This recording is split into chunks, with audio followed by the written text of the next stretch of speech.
Manahoana daholy ny vidéo ataontsika androany zany a resaka momba ny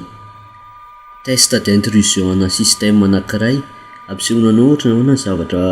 ho ataontsika ao anatin'le formation santionany zany ty resaka momba ny test d'intrusion ana système vulnérable anankiray ity metasploitable ty le système vulnérable zay ezahantsika ho idirana avato amin'ny kali de ohatr'izao zany anaovantsika anazy a voalohany aloha mampiasa an'le logiciel hoe metasploit amin'ny alalan'ity MSF console ty tsika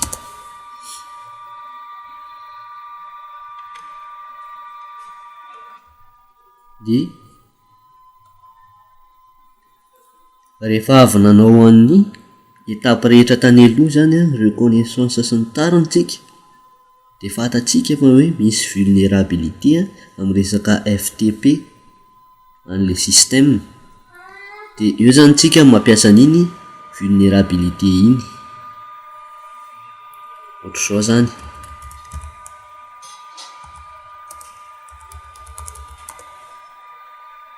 somary elaela le izy satria mbola tsisy cache miandry kely a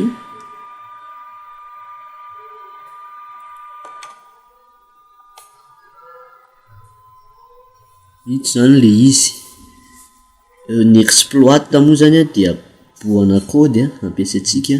hiexploitena an'le machine vulnérable de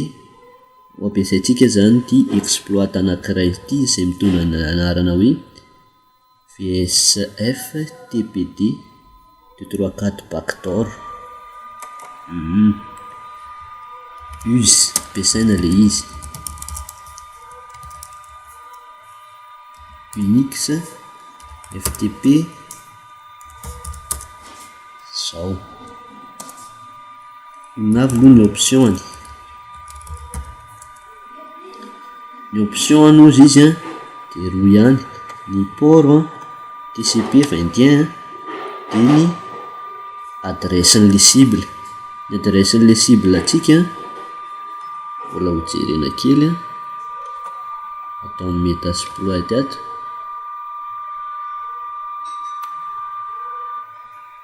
jerena ato zany le izy a if config hita zany a ny adresse IP any a fa io 192.168.1.16 io miditra atao amin'ny kali am'izay tsika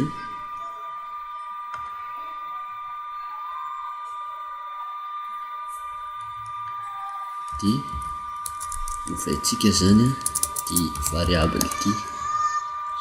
192.168.1.16 ao efa tsika am'izay a code miandry kely tsika backdoor service has been found shell tafiditra ao anatin'le machine zany tsika azahoaizitsika ao amin'ny root afaka manao zay tiana am'izay ao anatin'le machine le olona ohatra hoe micréer fichier anankiray hoe tafiditra .txt efa makato amin'le machine idiratsika am'izay tsika ka mijery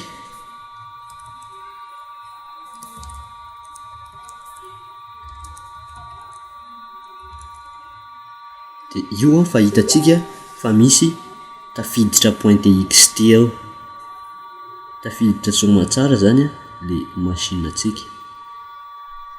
zay zany ny androany a fa manaraka ampianarina hoe ahoana ny sécurisena an'le machine tsisy hiditra ohatran'izay